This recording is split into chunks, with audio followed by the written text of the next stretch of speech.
Good evening and welcome to the Friday edition of The Locker Room. I'm your host, Jeremy St. Louis, filling in for Kay Murray, who is away tonight. Let's get into things quickly. Say hello to the panel. Gary Bailey, Thomas Rongan. Good evening, gentlemen. Hello. Everything good? Yeah? So far. Oh, we got lots of good stuff to talk about. We just started, yeah. Correct. Phil Shane and Andres Cordero. Good to see you, gentlemen. Buenas noches. Let's get right into it with the U.S. men's national team. Not quite a dumpster fire yet, but the embers are smoldering. The team handed a 4-2 defeat at home Thursday night by Colombia's World Cup team, essentially. Opening goal by James Rodriguez, setting the table for a dominant Colombia showing. Phil, we discussed where U.S. soccer is at on the Thursday edition of The Extra. Where are they after seeing this performance? Well, in many ways, I think it's what we talked about. This is a wake-up call. I think that the results that Dave Sarachan has gotten over the last year have been impressive, credible, but these games don't really mean anything. It's more the learning experience, trying to build for the next World Cup, or at least the Gold Cup next year. And with Dave Sarachan, the babysitter for the last season, I think that the learning experience has been a little limited, and Colombia took advantage last night. Don't tell fans that this game didn't mean anything. Come on, Phil. So listen, go ahead, Ray. If the question is, where are we? The answer is we're in footballing purgatory. And you can't even say we're headed in the wrong direction because there would first have to be an identifiable, observable direction. And I don't think it has anything to do with the manager necessarily.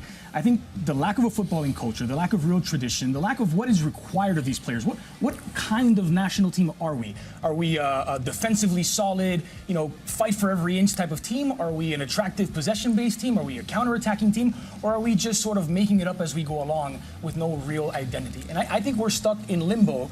And it's not just this process failing to make it to the World Cup in Russia or getting out of a group of death in Brazil 2014. For a long time now, watching the U.S. men's national team has been a chore. And instead of watching the game, looking for a moment of brilliance, Tim Weah's pass, for example, Robinson's cross, for example, I'm watching the clock, waiting for my chore to finish. That's where we're at. Tommy. I totally disagree. This has been an unbelievable year for U.S. soccer. It's about, what, now, a year and a week that we lost against, you shed all the dead wood. 8 to 10 starters from that last team that played against TNT. They're bye-bye right now. 2 or 3 Timbers were still out there yesterday. We introduced 10 players, 5 of them legitimate, that are 18, 19, 20, and 21. And by the way, the 6 best players didn't start against Colombia. All right, so if this is Colombia's best team, and this is a guy that plays for Wigan versus a guy that plays for Juventus in Cuadrado, and we have a guy in midfield that plays for Greater Fürth in the 2nd division of the Bundesliga, playing against a player for Bayern Munich like James Rodriguez, we've done an incredible job. And I'm telling you, if this core group stays together, which they will, they have 2 years to prepare.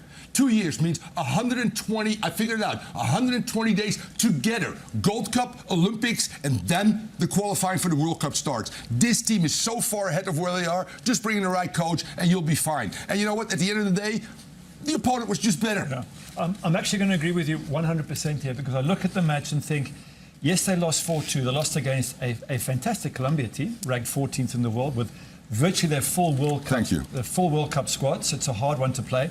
It was meant to be a home game. I didn't see too many home supporters. It was more like an away game. Yes. It's an interim coach. It's new players.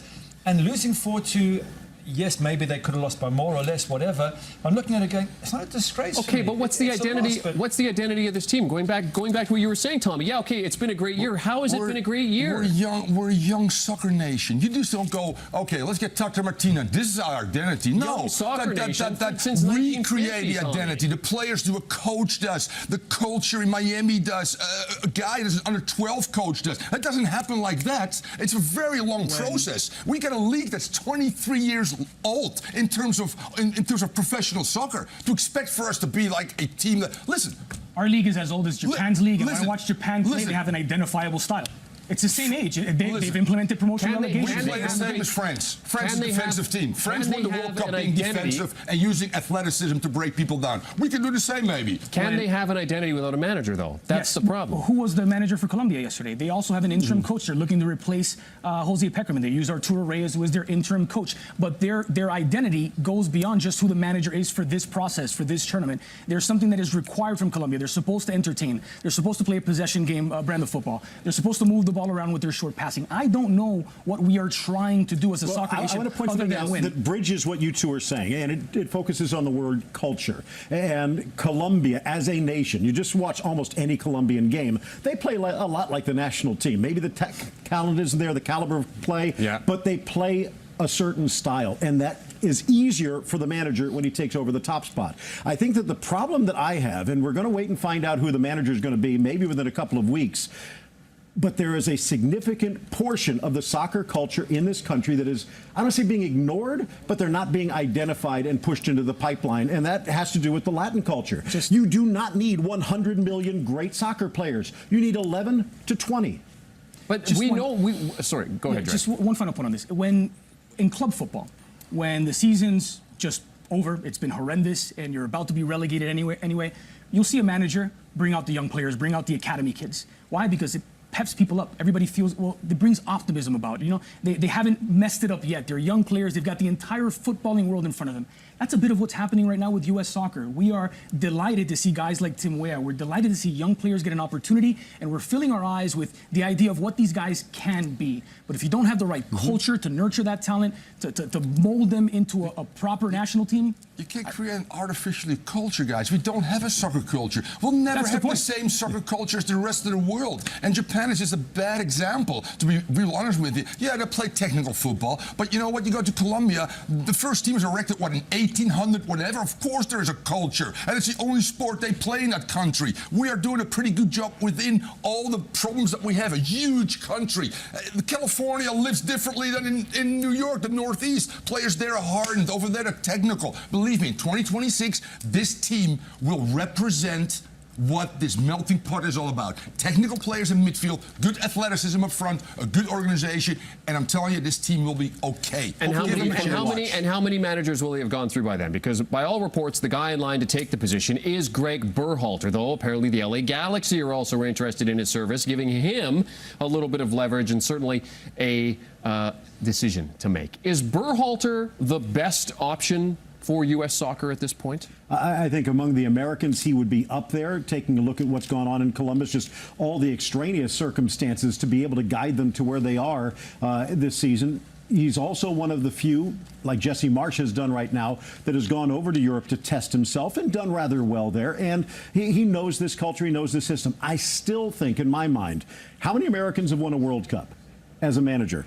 How many English-speaking managers have won a World Cup? So I still think that there's room for us to learn, and maybe Berhalter, maybe just one step early. What about someone like Leonardo Jardim, someone who has won at the highest level in France, who is very good at bringing young players through and making them into great players, which is what the US is a lot about, bringing kids through, the Mbappes and everything else, suddenly out of a job, great time to step in there before anybody else does and say, you can build a future for us the way you did at Monaco. We know you can do it. You know about playing top-class opposition in European Champions League. You can take us into matches against the best in the world, and you will understand how they can play and how to set the team up. And to have a guy like Berhalter or Jesse Marsch or Peter Vermees or whoever by his side to be ready to take over for 2026. But hang on, is that the problem? Is U.S. soccer's top job not a top-level job amongst football managers in the world? I think it is. I think most managers would love to be the head of a US team. If you go to Europe and give anyone the chance to take a team, a decent team, to the World Cup, a team that should and will probably make the next World Cup, I think most managers would like that opportunity. But like Roberto Martinez, you've got to step in when they've lost their job. When he lost his job from Everton, Belgium stepped in and went, here's an opportunity. You've got to get in quickly before somebody else takes Leonardo Jardim. But they've just taken so long. It's taken so long to get a manager, to get things organized. I think that they've waited too long now. I reiterate, I don't think the problems of U.S. soccer are this short term that we can bracket it in saying, well, it's just about getting the next manager, or it was just Bruce, or it was just Klinsmann. This is cyclical. Every time the U.S. does relatively well in the World Cup, we hear the exact same accolades. Their mentality is right, they're compact, they're tough to beat. It's never they're a good footballing side. They played us out of the park. They moved the ball extremely well. They created a ton of opportunities. We've been having the same conversation since 2002. So where are we? We're treading water. You can't blame the senior head coach that takes, and let's face it, don't tell me that in the last 8 years, all these coaches brought in 80% of the wrong players. No, in 80% they're our best players, and that's what they're capable of doing. It's not like Bruce saying, let's play technical football today, guys. We have what we are, whatever. It happens at the under 12 level, 14, 16. That's where you develop. That's where you create technical players. Don't go, you know what, whomever's going to be the head coach, you have to be a developer as well. You have to do technical training every day with your players when they're 24. No, you don't. No, you have to win games, get to the World Cup, and do well. There is a solution. The solution is you don't allow the professional league, you don't allow Major League Soccer to set the culture of American soccer. And that's what we've done since the league launched. So what are you saying is that the players here just aren't good enough? In the US, we do not have players talented enough to ever I haven't said that, but you're free to say it if you want to. Yeah, I would say that there are some out there that show the potential, and it's hard to prove something that hasn't existed yet. But the likes of a Jonathan Gonzalez who got away. Could you imagine, again, we lost Tyler Adams, we lost Weston McKennie. What if you had Jonathan Gonzalez to pop into the midfield yesterday? Efrain Alvarez is one of the brightest young players in the United States right now in the LA Galaxy system, and it looks like he's going to go to Mexico. He's going to follow Gonzalez. There's also Ulysses Llanes, another one. There's ones that are now they're considering El Salvador and Guatemala because they feel included in their culture and they're being excluded north of the border. There's hundreds of thousands of soccer players in this country. There's enough players to become great. They're just not getting through the system and coming out as great players. So every manager who comes along struggles to create a team that's going to go on and do well. The whole system is absolutely counterproductive to develop great players. Real quick, I spent 2 hours with Ernie Stewart this morning before I drove over here, and with Vandenberg. Breaking news. Breaking news. Back from under 56. We hammer. Yeah. Spain, Portugal, Argentina at under 15, 16 level. But if you look at the starters for Dave Vandenberg's under 16 team went back to West Pines. One went to New York West, whatever, and the other guys go back to Real Madrid, Barcelona. The next 3 or 4 years, between 14 and 18, these guys play 3 times a week. Nobodies, and these guys go back to Real Madrid. All of a sudden, 18, 19, 20, boom, they're so much better. And all of a sudden, they say, we don't have a culture. We have players. The system just is broken. All right, well, still to come tonight in 7 minutes, I'm told, Leonardo Jardim leaves Monaco. Was it the right decision? The guys will weigh in on that in about 7 minutes. Before that, though, Gary, you were on the call for the Brazil game this afternoon versus Saudi Arabia with Dre here on beIN Sports. Chiche side taking on Saudi Arabia in a Gulf Cup game, I think is what it was. Gary, you had this question this morning. I'll pose it to you. Is Brazil still a world power in terms of their soccer team? Well, are they the best in the world, perhaps? And looking today at the way Neymar played, I thought he was absolutely brilliant. Attacking the defence, setting up Gabriel Jesus here, and when you look at the strength in depth, Richarlison, there's more of Neymar. He was so good in so many ways. Lucas Moura, you bring on Richarlison. They had Lucas Moura come on. Firmino didn't even play. There's so much talent in this squad, and what I love is they've kept their coach Chiche. They've said you've done a good job. Let's keep consistency. I don't see why this cannot and shouldn't be the best squad in the world or continue to be the best squad. I was blown away by how good Saudi Arabia played and how well they moved the ball against a much better side in Brazil. And it was a clean sheet. I was looking at Brazil-Argentina for Tuesday, but it was a clean sheet by Brazil. All right, time for a quick break here on the locker room. But when we come back, Lenny Gardens is done with Monaco. Was it the right decision for both him and the club? And what could it mean for him moving forward? Also, is Thierry Henry the right guy to take over? We'll also discuss the emergence of Paco Alcácer in Germany and whether or not his time at Barca was a plus or a minus. Stay with us. The Locker Room is back in 2. Welcome back to the program. Monaco searching for a new manager after they decided to part ways with Leonardo Jardim this week. The club sitting in the drop zone in Ligue 1 with 1 win this season. They are winless in 10 in all competitions. Is this the right move for both parties, or should Monaco have given it more time, Gary? More time, absolutely more time. After what he's done for that club, I mean, besides winning the league 2 years ago, UCL semis, second last year, fantastic balance sheet, by the way. As soon as he has a couple of bad games, he's out. But I think he made one mistake, one absolutely crucial mistake. He should have walked in the summer. They were selling too many players. They've sold every one of his good players. At some point, you have to read the script like Zidane did, or like Sir Alex Ferguson did, and go, I just think I'm gonna get damage to my brand here if I stay. I need to move. I don't know how you feel as a coach, but I just think he should have put himself first. Has it damaged his brand, though, Tommy? Listen, they're a feeder club. Let's be real honest. So you can't. What do you expect? Yeah. This guy sold James, Martial, Casemiro, Lamar, Mbappe, Bernardo Silva, Mendy, Bakayoko, Fabinho. And by the way, he turned by the way Bakayoko and Fabinho into Modric and Busquets. And now these guys look like Schneiderlein and Gomes, basically. So he turns water into wine. And I agree with you, he's a very good coach. But to go to the semis 2 years ago, to win and then lose, then all those players, rebuilding is the hardest thing to do Should in he have soccer. walked He was in the able. summer? Yeah, Would I don't- you have walked as a I don't- coach? Well, walked. I Would you don't. have gone, okay, guys, I'm done? Life in Monte Carlo is good. I mean, As a where's manager, anybody Monaco. knocking on his door? But three years ago, they sold half his team, and he got him to the Champions League. 2 years ago, sold half his team. He won the title. Last year, sold half his team. And again, changing from a defensive to an offensive mentality, and they still finished second. You take a look again what he was able to do. They sell half his team this year. He probably thought, well, I'll just do it again. But this was just too much. Because you have to remember, Monaco does not really produce their own players. Their youth level doesn't really start till under 14. They wait till everyone else brings up the next crop, and they try and pluck it away. And sometimes you hit a dry patch. If they were spending as much as they were making in all of those sales and reloading with proven stars, proven players, then I think they could. Listen, what he's done is remarkable. Despite all of this, we talked about selling Mbappe, Bernardo Silva, Benjamin Mendy, Bakayoko 2 summers ago, Thomas Lemar, Fabinho, João Moutinho, Keita Balde this past summer, and replace them with who? Yuri Tillemans? Ronnie Lopes, who's been injured most of the season. They will be there maybe in a year or two, but well, that's the I'm gonna gamble. say That's the gamble, but they're he not. Did not lose his, he did not lower his brand here, though. Right. Someone is going to get a very good manager for cheap. Menu, The one thing I don't Great get though point. is when people say the club owed him more, as if he was playing, as if he was managing pro bono and not making his salary. Was this maybe a PR decision? Because they said that the last press conference he had a footballing decision. before the match against Rennes, 8 journalists turned up. Because he's not a charismatic figure. And suddenly the boss man thinks, you know what, we've got Thierry Henry available. They'll be there for comes Thierry in. Henry. It's Michael Emenalo, and we're going to find out They're if he's headed going to for- bring TT in. They're headed for relegation. They needed a change. Yeah. Thierry Henry will take them down. I don't think they're going to stay up with Thierry Henry as their manager. But That's just my where thought. is he No, but it going, doesn't mean Jardine? anything. Where should he go? Where can he go? Well, you I think? guarantee you there's probably a lot of nobody teams suitors. down towards the relegation zone in the EPL that are a little nervous right now. Okay, over in good enough for Germany, relegation, or- Paco Alcácer is leading the way and is off to a great start to his Germany career. The Spaniard with 7 goals in 4 appearances in League and Champions League. He's on pace to score 136 goals in the league alone. Yes, I'm that guy. I'm the on-pace guy. That's me. How is he so good at Dortmund, but was a cast-off at Barcelona, Dre? Well, how is he so good at Valencia? When Barcelona signed 30 goals at Valencia. 43 goals in his last 3 seasons at Valencia.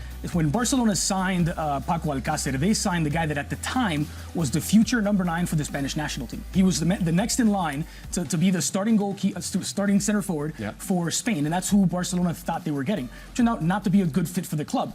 Different system, different style of football, and he's brilliant again. I think Paco Alcácer is a very, very good player. You just have to have the right system for him. Club and country, he scored, 3 for Spain? He's got 9 goals in, 250 minutes?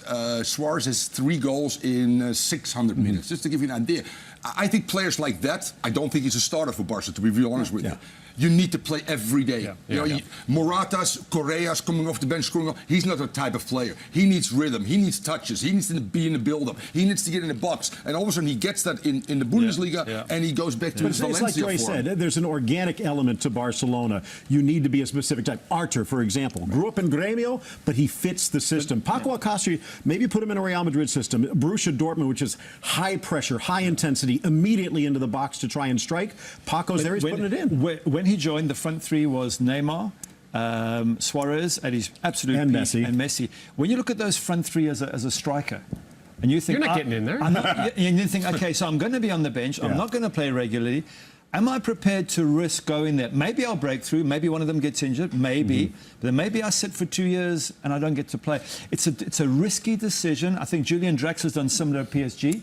Doing so well in Germany, goes there, sits on the bench. Now his stock starts to go down, doesn't get international time. So I think it's a very risky decision to take. That Barcelona team with the monsters that you just mentioned up top also were a very long team. So a center forward like a Paco Alcácer, who doesn't have midfielders close, is not getting that service, who has to create for himself or link up with those other 2 monsters, it didn't really work out for him at Barcelona. Now on a team that maybe likes to run more, likes to counterattack more. Much of the game is 30, 40 yards away from goal. Right. Gabriel Jesus could be the next one. Not a lot of starts for Manchester City. Let's see how he does. By the way, reports in the last day say that Dortmund are going to sign him to a 4-year deal. They are going to get him from Barcelona for $26 million and sign him to a deal that will get him for $9 million per season. Time for another break here on the Friday Locker Room. But when we come back, we have a trio of great What I Loved selections.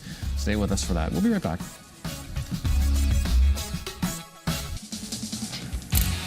Our international connection is brought to you by Modelo Especial. And we kick things off with what I love, some Friday fun here. We start with Usain Bolt, who's trying to secure a new career as a professional footballer. Hey, Friday morning down under 2 goals. As a professional, 4-0 win by Central Coast Mariners. The A-League season starts next week. Haven't offered him a deal yet, but I don't know. It looks pretty good, guys. Yeah, it looks like he's got some pace, hasn't he? Gary, goalkeeper's post. That's right. Yeah. Wow. Gold Cup, baby. Jamaica. Bring him in for the Gold Cup next year. Wouldn't that So be wait, awesome? that's a sprinter playing football, celebrating Fortnite. Watch this, though. Look That's at like this, a though. gymnast This playing is football. a penalty kick from Russia. Ruben Kazan youth player Norik Advadalian Oh, my God. With I the just flip. saw it in slow-mo. that tied the game at 1, and that's how it stayed. Some of his teammates weren't apparently very happy about I'm going that. to say, what if he missed by doing that little trick? He framed the top 90, though. Yeah, no, nicely done. What league is this? It's in Ukraine Russia Youth. Youth League. Ruben A Kazan. youth league. Still in Russia, this is a case of a good Cheeky setup Russians, being man. too good for the referee to resist. Oh, good finish. Gives himself a red. Sorry. Sticks in top corner, too. Well done. Oh, brilliant. All right, well, international break is on, but we still have great action here on BN Sports for you this weekend. Saturday, Super Bowl 1 and 2 from round 12 of SBK Superbike. Extra at 5 p.m. Eastern Time with Drake Cordero. And then it is Conference USA at 7 p.m. Eastern. You're with the Next Generation Heart Foundation. And if you're watching this, it's BN Sports about to get taken over by us. We are the new Hart Foundation. Teddy Hart, Davey Boy Smith Jr., Brian Pillman Jr. It's only just a matter of time before we take over the entire wrestling industry so everybody can see it nice and clearly. You heard that right. You have the legacy. You have the heritage. You have the athleticism. And you're looking right at it. If you're watching BN Sports USA, odds are it's because you're watching Major League Wrestling. And if you're watching Major League Wrestling, odds are it's because you're following the new Hart Foundation. All right, Brian Pillman Jr. literally has the heritage, you could say. He's taking on Vandal Ortegun. Teddy Hart in the feature match tonight with the return of the Hart Foundation, taking on Rich Swann. Coming up tonight, right after we're done here on The Locker Room. Hey, I know all about the Hart Foundation, being Canadian. Love that jacket, by the way. We're going to get me one of those. Part of the Hart Foundation. What? All right, we got to go. We're gonna answer this. That'll do it for us. We'll see you back here on Monday night. Have a great weekend, everyone. Body slam, Thomas. Okay, Tommy, Body let's slam. talk about the Hart Foundation, okay? On the way that they said. The International Connection was presented by